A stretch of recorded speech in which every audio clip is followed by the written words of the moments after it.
Hello, I'm Paul Michael Young Mills. Pleasure to meet you, Lois. Thank you. All right.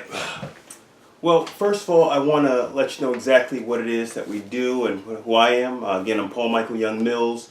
I'm a CFEP consultant, so that's a Chartered Federal Employee Benefits Consultant. We are taught and we do what we do through FINRA. Are you familiar with FINRA at all? No, not at all. All right.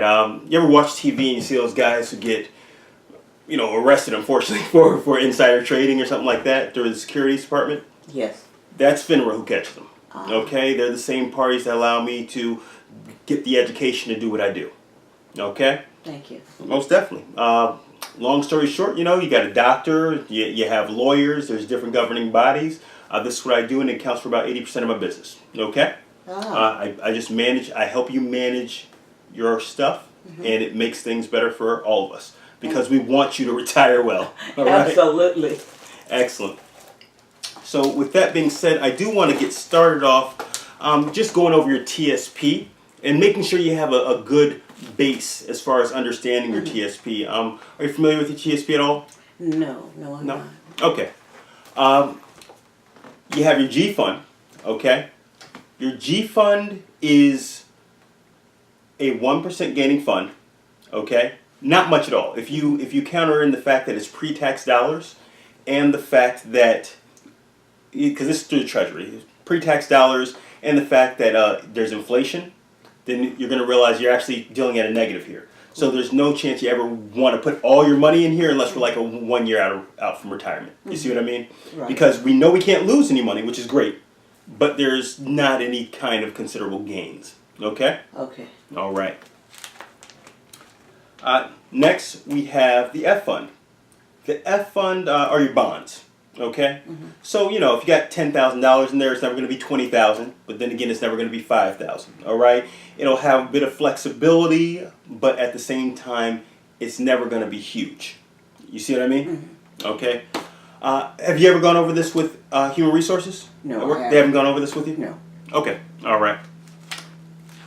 The C fund is where it starts to get a little bit interesting. All right, these are large cap funds. I'll name two companies that you'll really recognize: Microsoft and Apple. Right? Yeah. Okay. Which one's your phone? Apple. Apple. Okay.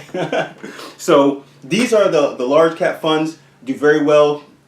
Go by the S&P 500 index. All right, and they're great. Obviously, you can lose money. You are open to the stock market. The ups and downs of the stock market. Okay. Next, we have the S fund. The S fund is a small cap. So what we're talking about is more of your American Airlines, your Twitter, public companies, but they're not large cap. You see what I mean? All right. Then we have our I fund. Our I fund is our internationally based companies. So one company that's really big on there that a lot of people recognize is HSBC. That's the holdings bank, the National Holdings Bank for China. As well as Nestle, companies that are based outside of the country. Okay, so there's considerable gains to be had. Obviously, there's a low you can lose as well. Okay, it's just one of those types of things. Okay, now one fund that is considerably new for TSPs is the L fund. Okay, the L fund. Well, I'm not sure. Do you know who actually runs this? No, I don't. Okay, a lot of people are under the impression that it's the federal government. It is not. It is BlackRock. Amazing management company, but it's important that you know that when we're talking to you about FEGLI alternatives, that it wouldn't be the first time, okay? Everything that you have is under management and administered by someone else, okay? For the most part, all right? With that being said, L funds are pretty awesome. The reason being, as you can see, they go by L is kind of like for life cycle. Okay, so when you're in the beginning of your life cycle, let's say for instance, right, if we are looking at the 2050, the L 2050, it's a bit more aggressive, right? It's if you want to be aggressive as well as where you are in your career, all right, your age and versus your retirement. Okay, so with that being said, what we want to do here is we don't want as much in the G fund. You notice how there's only there's only 5% in the G fund, right? Well, with that, excuse me, 12% in the G fund. With that being said, all right, that gives you a nice stable base. But can you see how they're diversifying? Right. And as you progress, you can change. Okay. Not only that, if you wanted to, let's say you wanted to keep what you had. You know, let's say you had $100,000 in your TSP, but you wanted to put all your future receivables through your direct deposits. You wanted to utilize what was going into the TSP from there. You wanted to put that into, you know, something a bit more risky, like the I fund, because there's substantial gains to be made, but also substantial losses. You know, you got to think about it. When if you had $100,000 in, for instance, let's just say the C fund, right? So let's go back to the C fund. That's American, right? For the most part, that's our large caps, right? Right. If you had $100,000 in there in 2007, in 2008, you lost about $38,000. Okay, but since then you've gained over 70%, and you're at about 200,000 before even including contributions. So it's one of those things where it's when you're going over the lifetime of something, you have to also look into being willing to stick with it sometimes. You see what I mean? Because things do make a comeback. All right. With that being said, all right, I do want to talk to you about distribution, all right?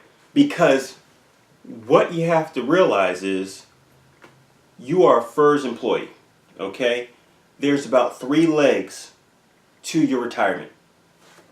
You got your pension, you got Social Security, and have your TSP.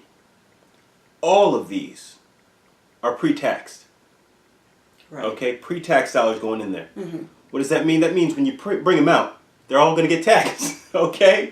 So you don't want to, you kind of, unfortunately right now, you're kind of set up for the big hit, all right? So we want to make sure that we can figure out how to diversify. What you have, the FERS, is much different from the SERS. The SERS was, well, not much different, but different enough. It's a bit better. Back in 1984, Ronald Reagan, he made it so that federal employees were indeed putting money into Social Security, which is great.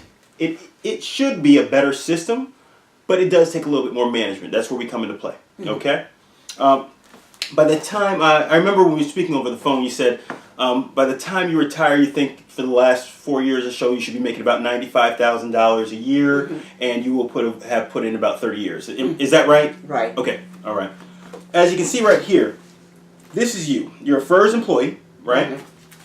You're a FERS employee, and you'll be working 30 years, about 92,500. Okay, you're making $2,025 a month. Okay, which is a considerable drop from what you're used to, right? Absolutely. Yes, very, very considerable. I understand. And then you do have Social Security and you have your TSP.